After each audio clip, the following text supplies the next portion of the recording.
ايه ده ايه ده؟ خلق الإنسان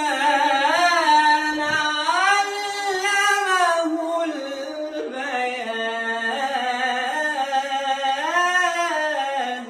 الله الله. بتعمل ايه يا ابو شهاب؟ يا حبيبي قاعدين بنسجل شوي. بتسجل دندنه يعني؟ دندنة. طب يعني بالله عليك انا راضي ذمتك، واحد يعني ربنا مبتليه بشخصيه زي قاعده معاه في الوقت ده، ينفع دندن؟ لا هسيبك انا في حالك؟ لا مش هيحصل. طيب صلى على رسول الله. عليه الصلاة والسلام. انا محمد جمال القاضي، عارفني؟ اكيد طبعا. عارفني ها؟ وهل يحفظ الامر؟ حبيبي حبيبي. انا مشهور بياض عمو، متشابهات. يبقى فيها نكشه، توكل على الله. شبهات تساوي نكشه. طيب ايه النكشه بتاعتنا؟